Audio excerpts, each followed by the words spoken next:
할렐루야. 평안하셨습니까?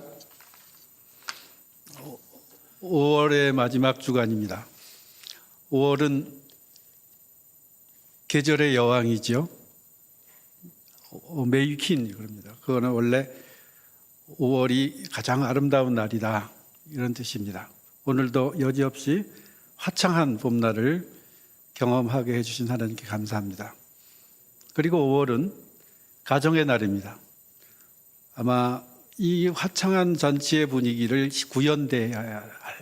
실현돼야 할 공간이 가정이 아니냐. 가장 친밀한 가까운 인격적 나눔을 사귐을 진하게 하는 그 공동체에 가장 화창한 하나님 나라의 소식이 만개해야 되는 거 아니냐 하는 뜻이 담겨 있는 것 같습니다. 그래서 어린이날, 어버이날, 스승의 날, 청년의 날, 부부의 날, 날이라고 할 수 있는 인간관계를 표시하는 그런 좋은 의미의 관계 형성의 날이 다 5월 달에 모여 있습니다. 이제 5월이 다 지났습니다. 얼마큼 나를 비롯한 나의 삶의 장, 관계 형성, 이것들이 아름답고 행복하게 되어 있는지 한번 반성해 보고자 합니다. 반성이라기보다는 우리가 놓치고 있었던 것을 온전하게 축복으로 누리는 그런 계기를 확인해 보았으면 좋겠습니다. 그래서 오늘 본문은 그 가정의 날 취지와는 멀리 떨어져 있는 것 같은 하나님 나라의 잔치라는 주제와 더불어서 살펴보고자 합니다. 오늘 본문은 12절에서 20절만 선택을 했는데 1절부터 24절까지가 한 덩어리로 되어 있습니다. 그런데 이게 너무 길어서 그만큼만 추렸습니다. 제목은 15절에 보면 하나님 나라에서 먹는 자는 복이 있도다 이렇게 얘기했죠. 복되도다. 하나님 나라에서 떡을 먹는 자는 복되도다 라고 누가 얘기했는지는 몰라요. 그러나 예수님이 참석하셨던 그 잔치 자리에서 어떤 사람이 그 얘기를 하셨어요. 이 이야기를 중심으로 그 이전과 이후가 나눠지는데 그 이후에는 예수님이 비유를 들어서 하나님 나라의 잔치는 이와 같다 라고 설명하시는 거예요. 그 이전에는 실제로 예수님이 현실적인 사회생활 속에서 어떤 잔치에 참석한 이야기를 담고 있어요.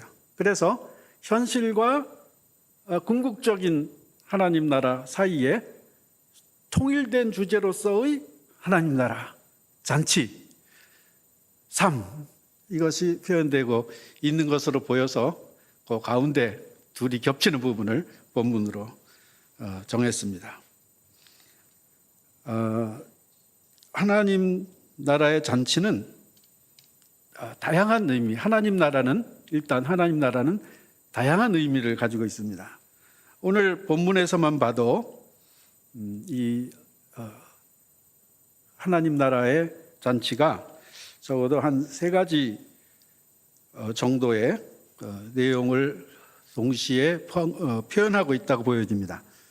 첫 번째는 1절에 보듯이 안식일에 예수께서 떡 잡수시러 어떤 집에 들어가신다 되어 있어요.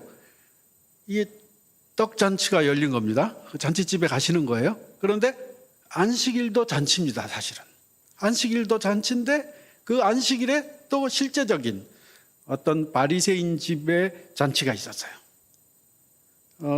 이 하나님 우리에게 구약적으로 구원의 날로 표상해 준 안식일의 뜻이 일종의 잔치지요. 그것이 우리의 삶 속에서 생활로 드러나야 되는데 여기 잔치 자리에서 그 이야기 중에 어떤 부분이 잘못 우리가 하고 있는 것을 예수님이 알려주십니다. 안식일을 잔치로 경험하지 못하게 하는 관습과 관행이 이스라엘에 있었던 거예요. 하나님의 축복이 굴레와 구속으로 바뀌는 그런 순간이죠. 두 번째 잔치에 대한 구절은 14절에 있습니다. 14절에 보시면 의인들의 부활 시에 내가 갚음을 받겠습니다. 이 잔치를 사람들의 거래 관계 속에서 소멸되게 하는 경우가 많이 있습니다. 너도 한번 열었으니 나도 한번 열고 쌤쌤이다. 거기에는 별로 구원이 없습니다. 그 거래 관계에 속해 있는 사람만이 윈윈하는 관계이고 그 구조 속에 들어가지 못하는 다른 많은 하나님의 관심 있는 사람들, 하나님의 백성들 전체에게 보편적으로 구현될 수 있는 행복이 아닙니다. 나만 행복하면 당겨 그런 그 수필인가 뭐 그런 기사가 있었습니다. 자기만 행복하면 되는 줄 아는 세상 속에 함께 행복해야 하는 이치를 하나님 나라의 잔치는 알려주고 있습니다. 그래서 의인이 부활 시에 우리가 죽으면 모두가 죽고 모두가 부활하죠. 그런데 의인들은 생명의 부활로, 악인들은 이제 완전히 둘째 사망으로 들어가게 되는 거예요. 그것이 심판에 대한 성서의 표상인데 의인의 부활로, 영생을 얻는 부활로, 하나님과 하늘 잔치에 참여하게 되는 그런 부활로 영생으로 이어지는 그런 잔치에 참여하게 되는 거예요. 그럴 경우에는 현실에서 어떤 잔치를 너희들이 누려야 할 것이다 하는 것을 지금 말씀해 주고 있어요. 그 다음에 세 번째는 23절에 보면 25절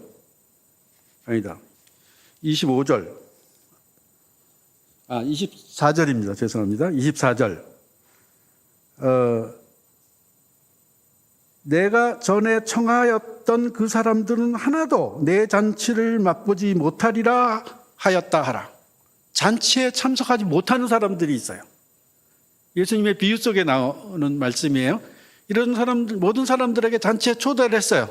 음식을 베풀어 놓고. 그런데 사연들이 다 있어서 잔치에 참석하지 못했어요.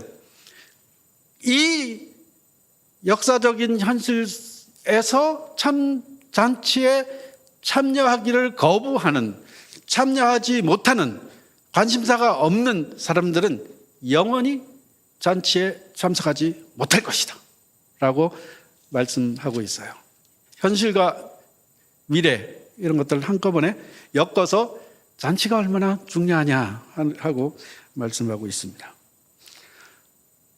우리들의 그 잔치, 이 잔치가 율법 때문에 많이 어그러져 있는 것을 첫 번째 잔치에서 보여줍니다. 안식일에 예수께서 떡 잡수시러 들어갔어요. 그런데 수종병 든 사람이 있었어요. 그래서 예수님이 거기에 즐비하게 참석했던 바리새인과 율법학자들에게 질문을 던집니다. 안식일에 병 고치는 것이 합당하냐? 아니하냐? 안식일이 어떻게 지내야 됩니까? 안식일은 600 몇 가지를 규정을 만들어 놓고 성경에 없는 자기들 나름대로 안식일을 잘 지키기 위한, 그래서 안식일에는 몇 킬로미터 이상 걸어가서도 안 되고 음식을 만들어서도 안 되고 일을 해서도 안 되고 등등 안 되고. 하나님이 안식일을 지켜라 했을 때 본래의 뜻이 있었을 거예요. 본래의 뜻, 안식일의 본래의 뜻. 그런데 그 뜻을 지키기 위해서 안 되는 것을 나열을 합니다. 안 되는 것을 나열해서 그것이 되게끔 하는 취지가 있었겠죠. 그런데 그 되게끔 하는 그건 잊어버리고 안 해야만 하는 것들만 계속 다 나열합니다. 그리고 그 관심사가 그 사람의 자발적인 의지를 자꾸 안 되는 것을 지키는, 그러니까 안 되게끔 금하고 있는 것들에 유의해가지고 본래의 것을 잊어버리도록 삶을 조성해 나갑니다. 본래의 안식일의 뜻은 무엇이겠습니까? 십계명의 안식일이 나와요. 처음에 하나님 잘 섬겨라. 우상 만들지 말고 이름 망령되이 부르지 말고. 그 다음에 네 번째 계명이 안식일을 거룩히 지켜라. 두 가지 종류가 있어요. 하나님이 천지를 창조하시고 너무나 아름답고 선하게 창조해서 그날은 기념하고 쉬셨다. 안식일 너희도 쉬어라. 그래서 하나님의 창조의 기쁨에 참여해라. 그것이 출애굽기의 안식일 계명이에요. 신명기에도 똑같이 이 십계명이 나오는데 1, 2, 3계명 그렇게 나오고 네 번째 계명에 그 내용이 뭐냐면 안식일을 너희들은 쉬어라. 왜 쉬냐 하면 하나님이 크신 오른팔과 편팔과 오른손으로 너희들을 이 이집트의 압제에서 애굽의 압제에서 구출해내셨다. 해방시켰다. 구원을 얻게 하셨다. 그러니까 너희들도 하나님의 이 구원을 기억하여서 이 구원을 누리고 이 구원이 너희들 삶 가운데 다시는 억압으로 바뀌지 않도록 이 날을 기념하여라. 그래서 창조와 구원의 안식이에요. 적어도 안식일에는 하나님의 이 창조를 기억하고 기념하고 하나님의 이 구원을 실현하고 지키는 이 일이 일어나야 돼요. 그러나 이거는 싸그리 까먹고 뭐만 남느냐? 밥해서는 안 돼. 일해서도 안 돼. 하여튼 안 돼. 그것만 기억하게. 그래서 노심초사 뭘 지킨다고는 지키는데 본래의 것은 잊어먹고 껍데기만 지키는 거예요. 그래서 예수님이 물어보시는 거예요. 지금 이 사람 병 들어가지고 너무나 힘들고 죽어가고 있고 생기를 잃어버렸는데 이 인간을 내가 고치는 것이 고칠 수 있는데 치료받게 할 수 있는데 치료할 수 있는데 옳으냐 그러냐 라고 물어야 했어요. 얼마나 어처구니 없는 거예요. 이건 구원 아니에요. 하나님께서 창조한 생명이 치료받는 거 아니에요. 그 생명의 가치가 빛나는 거 아니에요. 그러면 당연히 돼야죠. 그런데 그거 못하게 돼 있어요. 왜? 안식일에는 안 되고 중에 걸리는 거예요. 일을 하는 거야 그거는. 이는 무슨 어처구니 없는 법이 다 있어요. 그런데 예수님이 응답을 기다리지 않았어요. 이 사람들한테 재판을 받으려고 했던 것이 아니에요. 너희들 생각이 지금 나를 1절에 보면 뭐가 있냐면 엿보고 있더라. 그들이 엿보고 있더라. 예수님이 고치는지 안 고치는지, 예수님이 자신들의 율법을 지키는지 안 지키는지 각종 법을 만들어 놓고 이해관계에 따라서 이익을 보는 사람들이 예수님이 하나님의 역사를, 그들을 창조하고 그들을 구원한 하나님의 뜻을 지금 행하시는데 그것을 자신들의 율법으로 통제하고 감시하고 감방에 넣으려고 그러고 억압하고 이런 짓을 하는 거예요. 그런데 예수님이 이 사람들의 속을 꿰뚫어 보시고 합당하냐 아니냐 라고 물어봐요. 그들이 잠잠하거늘. 이거 가지고 논쟁해봤자 질 것이 뻔하거든요. 그런데 자신들의 관습을 바꿀 마음은 없어요. 그래서 예수님이 누가 사람이나 동물이 구덩이에 빠져서 죽거나 신음하게 되면 안 건져내겠느냐 하시면서 고쳐주시죠. 그러니까 이들이 대답을 못하고 사건은 그대로 지나갔어요. 안식일이 뭐 하는 날이냐? 축제일이 뭐 하는 날이냐? 축제일이 그냥 먹고 마시고 흥청망청 이것이 축제, 이것이 잔치라고 생각하기 쉬운데 잔치는 뭐냐? 모든 생명이 치유받고 풍성함을 누리는 거예요. 창조됨을 온전히 실현해서 풍성함을 누리는 거예요. 그것이 잔치 개념이죠. 잔치의 기뻐. 나에게 생명을 허락하여 주신 하나님 감사해. 나에게 이런 삶의 기회와 여건과 터전과 환경 속에서 하나님을 찬양하는 것과 더불어 있는 것이 잔치야. 그 하나님, 그래서 하나님 나라의 잔치라 그러는 거고 현실 속에서도 그 잔치가 이루어져야 되는 것 아니겠습니까? 그래, 율법 때문에 우리가 잔치를 잘 못 해요. 우리 유교적으로 한국 사람들의 관습이 있어서 그것도 참 파티를 또는 진정한 자유와 해방과 창조와 구원이 있는 그 잔치를 누리기 힘들게 합니다. 오늘 본문에 또 계속 읽어가면 청함을 받은 사람들이 7절입니다. 높은 자리 택함을 보시고 예수님이 말씀하셔요. 어디 잔치에 가면 너희들 높은 데 가려고 그러지 마라. 나중에 쫓겨나면 얼마나 창피하겠니?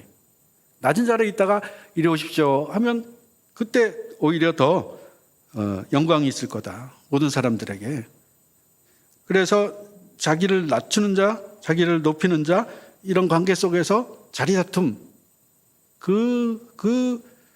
논리 속으로 들어가지 마라. 예수님은 어떤 분이신가요? 예수님은 빌립보서 2장에 의할 것 같으면 하나님과 동등한 분이신데 인간의 육체를 입어 인간을 구원하시기 위해서 자신을 십자가에 내어주기 위해서 땅에 오셨어요. 겸손을 자리를 차지한다 그러면 예수님이 자신의 자리를 요구하는 방식으로 인간을 대우하셨다고 하면 그러면 누구도 그 앞에 자기를 내세울 사람이 없을 거예요. 예수님은 바닥까지 낮아지시는 것을 기본으로 자신을 십자가를 지고 나를 따르라라고 우리를 초청하시는 분이에요. 그렇기 때문에 내가 높은 자리 차지하기 위해서 사회적으로나 지위적으로나 유교적인 관행이 우리의 가장 잔치가 구체적으로 드러나야 될 식사. 잔치는 결국 좋은 음식 차려놓고 먹는 것 아니에요? 그런데 우리의 일상적인 잔치는 식사 시간에 이루어진다고 봅니다. 매 식사마다 잔치의 분위기로 구성할 수 있어야 된다고 생각해요. 그런데 이 잔치의 자리에 유교적인 집안에서는 가정교육하는 시간입니다. 똑바로 앉아라, 수저를 어른부터 들지 마라. 그 사이 있었던 각종 잔소리를 이 소화도 안 되게 밥 먹는데 하는 게 관행이 돼 있어가지고 집에 잔치 분위기가 없어요. 집안에. 젊은 사람들은, 아이들은 집에 안 들어오려고 그러고 어른들은 나중에 더욱 허전해지고 그래서 가정 공동체가 이 복음적이고 잔치의 개념을 알지 못하기 때문에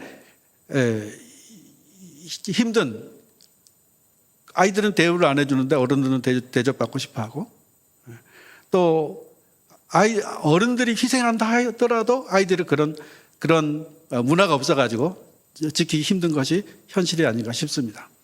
어른들이 어른 노릇 할 수 없는 게 이 현대 가족 속에서 보편화된 것 같아요.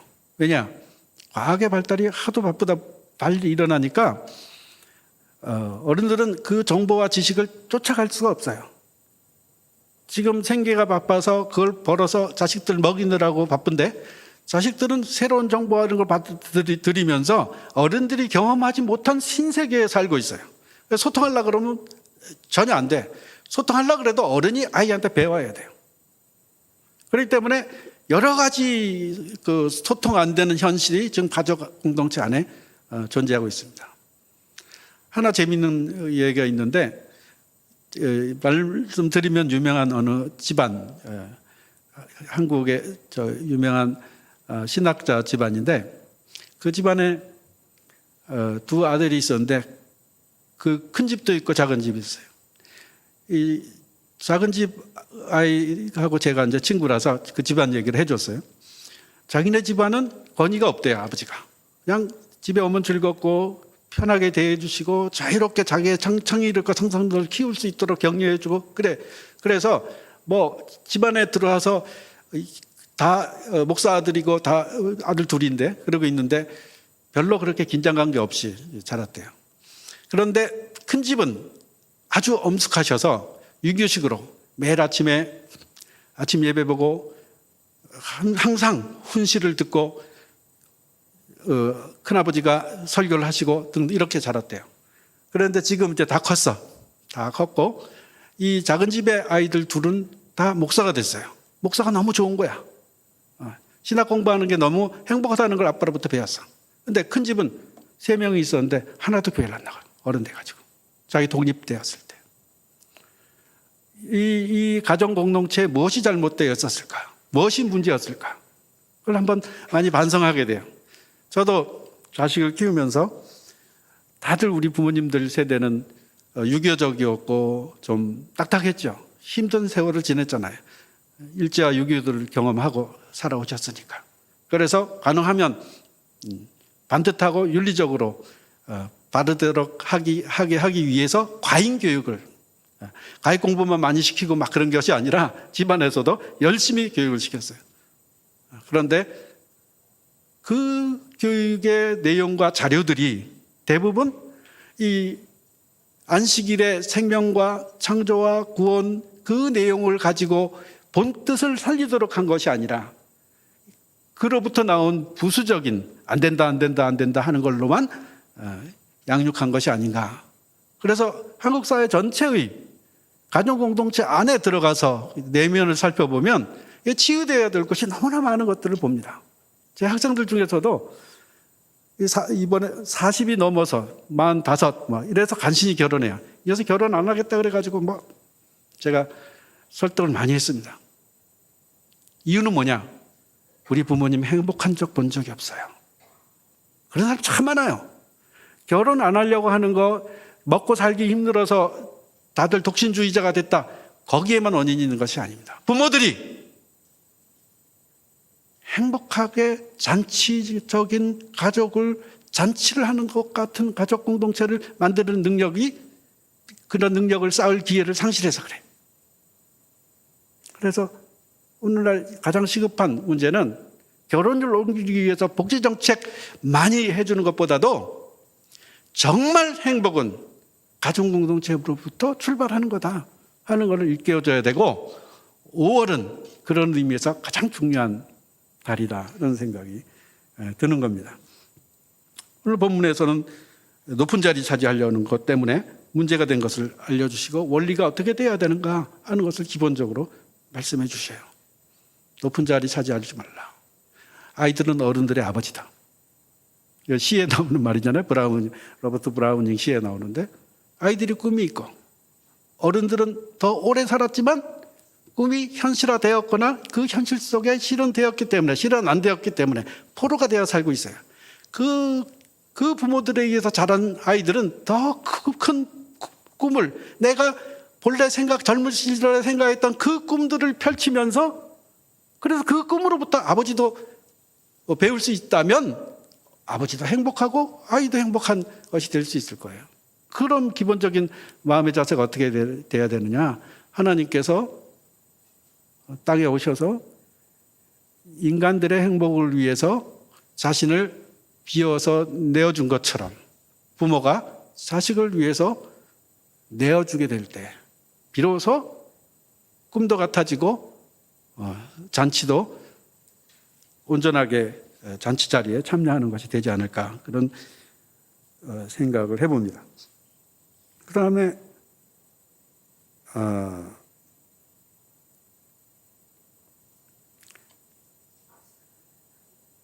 의인들의 부활에 받을 보상으로 14절에 잔치에 대해서 얘기합니다.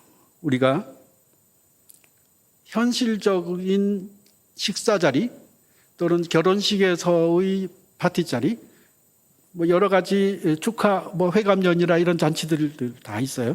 그런 잔치 자리와 궁극적인 잔치 자리가 있어요. 이 현실적인 자리가 궁극적인 의미를 드러내는 형태로 진행이 되어야 된다는 거예요. 오늘 본문에 보면 모든 잔치에 대해서 예수님이 말씀하시는 것은 낮은 자리 말씀하시는데 그 뒤에 가면 가난한 자, 몸 불편한 자, 저는 자, 맹인들을 청하라. 우리가 잔치의 혜택을 누릴 수 없는 사람들을 초청해서 함께 누리면 하늘의 보상이 이루어진다. 우리의 욕심으로 우리의 그 율법적인 가치가 다시 말해서 자기 스스로의 이권을 관철시키려고 하는 구도 속에 있지 않는 잔치가 구현되는 것. 그거는 우리들이 상상하지 못했던 사람들을 초청하는 거예요. 그래서 그들도 하나님의 백성이라는 것을 새로운 눈으로 내가 보게 될 때 하나님이 임재하시는 것을 내가 느낄 수가 있어요.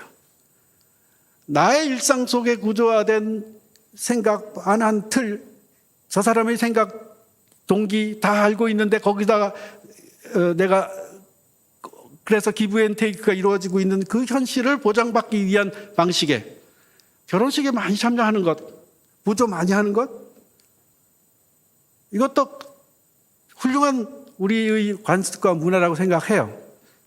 좋은 측면이 있다고 생각합니다. 그러나 그것이 일종의 거래관계 때문에 형성되는 거라고 한다면 그렇게 아름다운 관행은 아닐 수 있다 여겨집니다. 더 필요한 사람, 더 이런 자리, 그런 형태를 만들 수 없는 사람, 그런 사람들에게 차라리 내가 내어줄 수 있는, 그런 사람들까지도 포용해 드릴 수 있는 그런 잔치가 될 수 있다면, 그것이 어떤 형태로 되는지 모르겠지만 그럼 그것이 하나님을 기뻐하시게 하는 잔치, 하나님의 잔치의 개념 속에 들어있는 잔치. 그래서 십계명 구조 속에 안식일은 하나님이 온전히 담겨야 돼요. 하나님의 창조와 구원이. 그런데 하나님의 창조와 구원이 구현되는 장소는 사람들 사이의 관계에서 드러나게 되잖아요. 그래서 살인하지 말라, 간음하지 말라, 또 내 부모를 공경하라. 사람들과 관계된 그 규정도 십계명 안에 들어갑니다. 하나님의 관계와 사람의 관계가 동시에 잔치를 열 수 있는 구조가 되는 것이 안식일이에요. 이 십계명 중에 하나라도 어긴다면 그러면 율법을 다 어기는 거예요. 이 십계명, 이 구조와 십계명의 구조화된 조문조문이 모두가 성취가 돼야 되는데 그 모든 성취를 담고 있는 것이 안식일 본문이라는 거예요.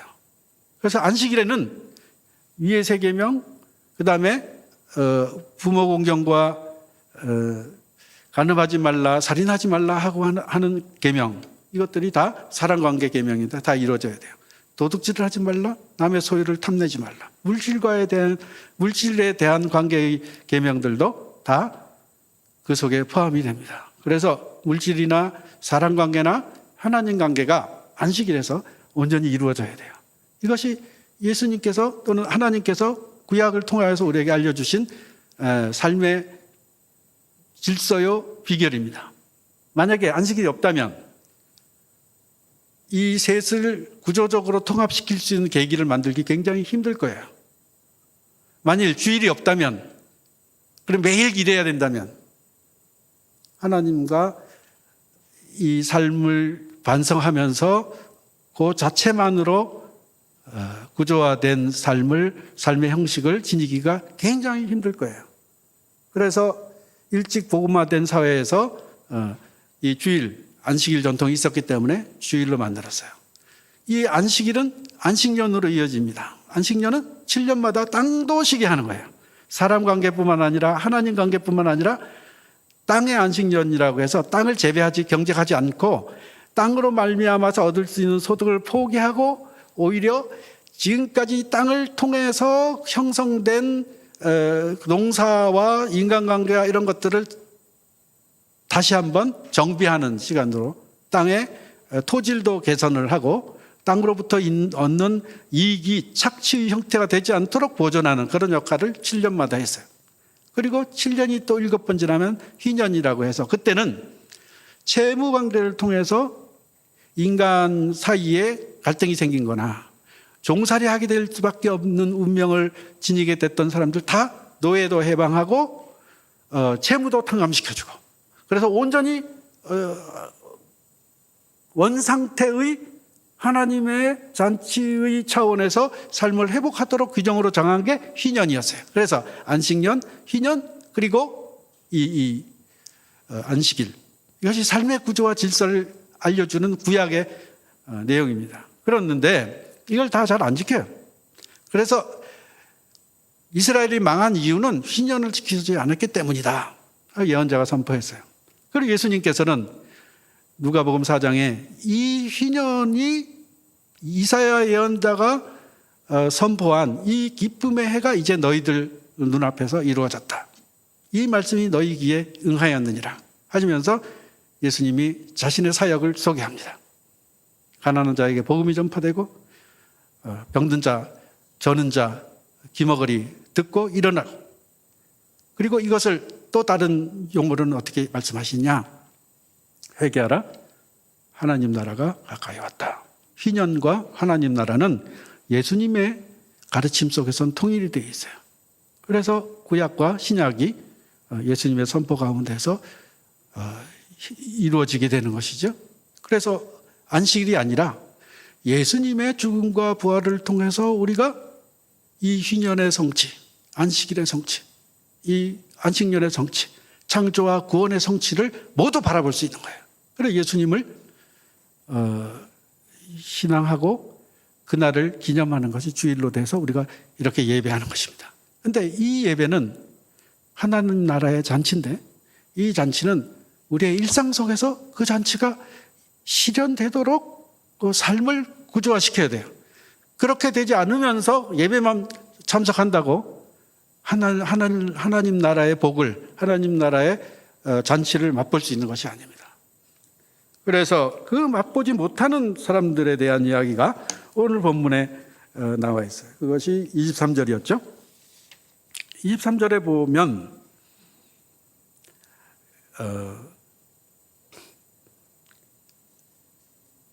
첫째, 나는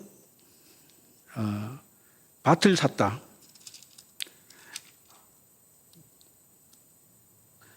잔치를 벌려놓고 사람들을 초청했는데 안 오는 거예요. 그래가지고 종을 보내서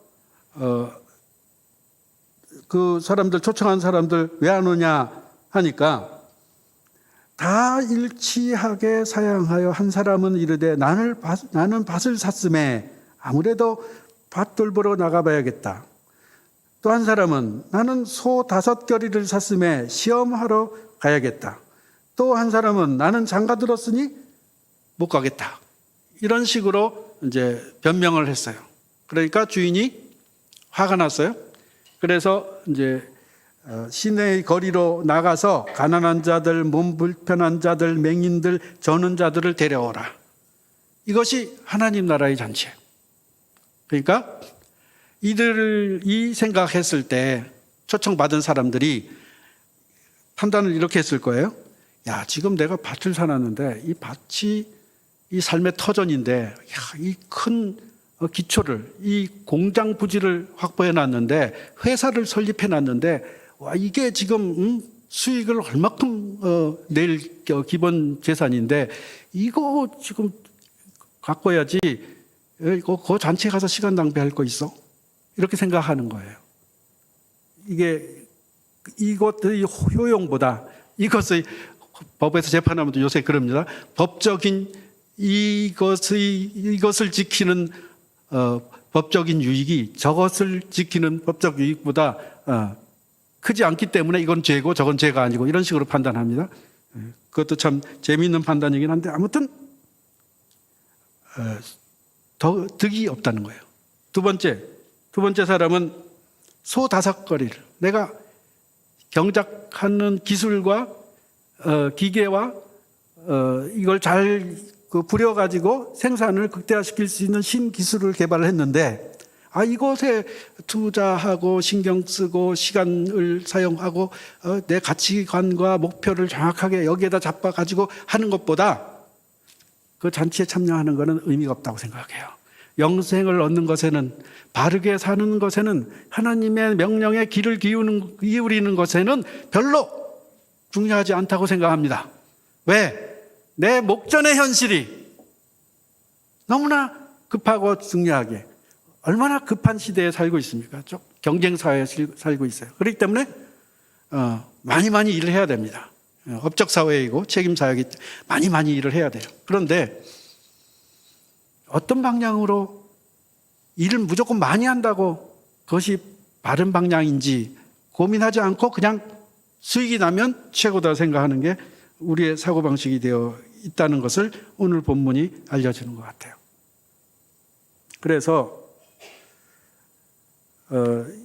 우리의 삶의 현실에 집중하는 것보다 더 먼저 구해야 할 것, 이것을 예수님께서 하셨기 때문에 너희는 먼저 그의 나라와 그의 의를 구하여라. 삶의 질서에 가장 먼저 전제되어야 할 그 내용을 하나님 나라를 구하는 것으로 이야기를 하셨어요. 그리고 세 번째는 장가 들었으니까 이제 못 가겠다, 그렇게 이야기합니다.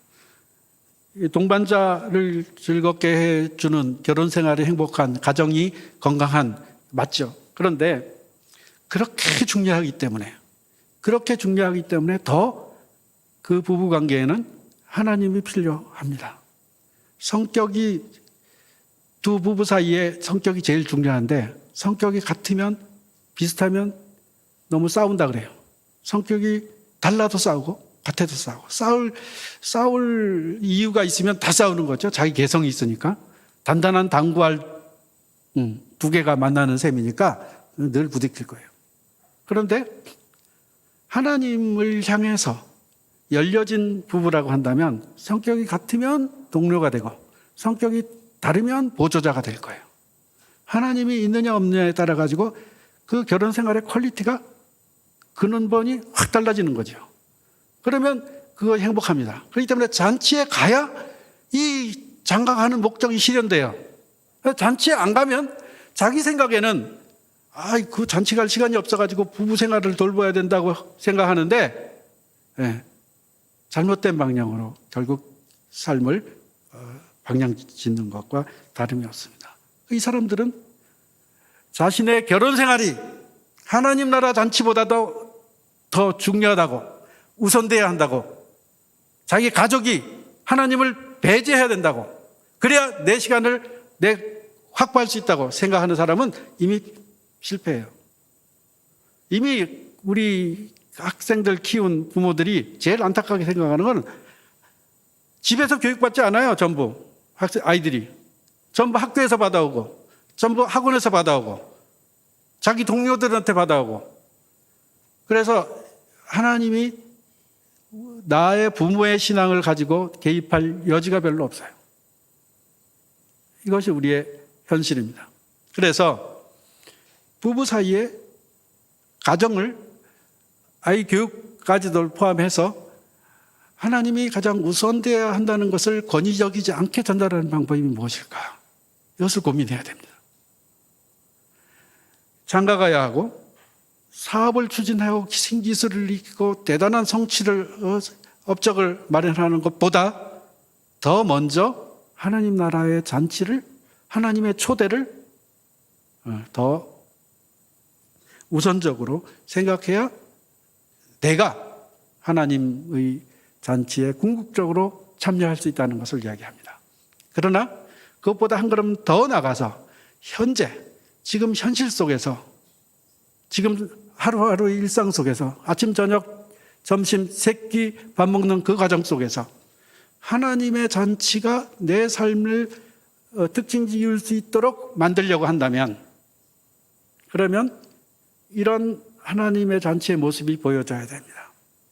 하나님의 초청에 내가 응하는 모습이 보여져야 됩니다. 그리고 내 삶의 자리에 나랑 비슷하게 대접받고 나랑 비슷하게 서로 키워줄 수 있는 관계 말고 아예 텅 비어서 내가 주기만 해야 될 그런 관계도 포함되어 있어야 합니다. 그것이 하나님 잔치를, 그래서 미국이나 유럽에서 이 목사들 또 일반 대학 장학금, 기부금 이런 걸 가지고 운영하는 비용이 엄청 큽니다. 근데 우리는 정부의 돈이 제일 커요. 그래서 교육기관과 무슨 학술단체까지도 전부 정부가 장악하고 있어요. 그러다 보니까 움직이는 방향이 국가 이익을 위해서, 그래서 가치관이 생산 이익을 보장할 수 있는 생산에 대한 연구, 그것 외에는 가치를 두지 않아요.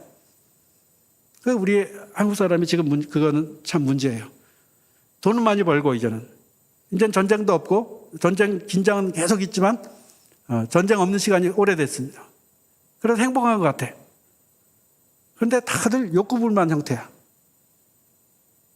그리고 계속 잔치를 누리지는 못하고 계속 뭔가를 위해서 분주하게 뛰어다녀야만 행복을 보장하는 걸로 이게 중독이 걸려 있어.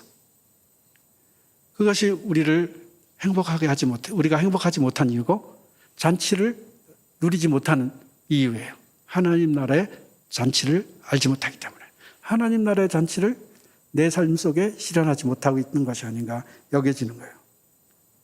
그래서 제일 먼저 실현돼야 될 잔치의 장소는 학교나 교회나 사회나 경제계나 정치계나 다 있겠지만 가장 기본적으로 우리가 행복해야 될 행복해야 될 권리를 구현할 수 있다면 그것은 가족이다. 그래서 5월은 중요하다. 그래서 부디 행복한 잔치와 같은 매일매일을 이 말씀들에 유의하셔서 매일매일 잔치인 것처럼 그렇게 축제의 삶을 살게 되시기를 축원합니다. 어거스틴이 최고의 행복이 무엇이냐? 책 제목이 행복론이에요. 무엇이 최고의 행복이라고 생각하느냐? A가 대답합니다. 근심 없으면 행복이다. 그러면 이제 어거스틴 얘기해요. 뭐가 근심이 없는 거냐? 돈이 많으면 근심 없겠죠. 사람들이 소관색이면 이렇게 등등 했죠. 그런데 시간이 가면은 결국은 변하고 불완전하고 우리가 갖고 있는 행복은 일시적일 수밖에 없다. 그러면 무엇이 제일 행복이냐? 파괴되지 않고 변하지 않는 행복을 획득할 수 있는 길은 뭐냐? 그것은 예수 그리스도 변함없는 영원한 구원이시고 현실적으로 함께 하시고 모든 인류의 고통을 짊어지신 그 예수 그리스도를 얻는 것이 최고의 행복이다. 그것이 하나님 나라의 잔치에 참석하는 가장 짤막한 이해예요. 그 행복으로 매일처럼 축제인 인생이 되시기를 축원합니다. 기도합니다. 하나님 은혜를 감사합니다. 예수 그리스도로 말미암아 우리의 인생이 버려지거나 잔치를 모르는 삶이 아니라 하나님 나라의 잔치에 참여하면서 우리의 주변을 하나님의 뜻대로 그 나라를 이루어 가도록 참여하게 하시니 감사합니다. 저희들의 일상이 주님의 뜻대로 바람직하고 아름답고 행복한 시간과 공간이 되게 해 주옵소서. 예수님 이름으로 기도했습니다.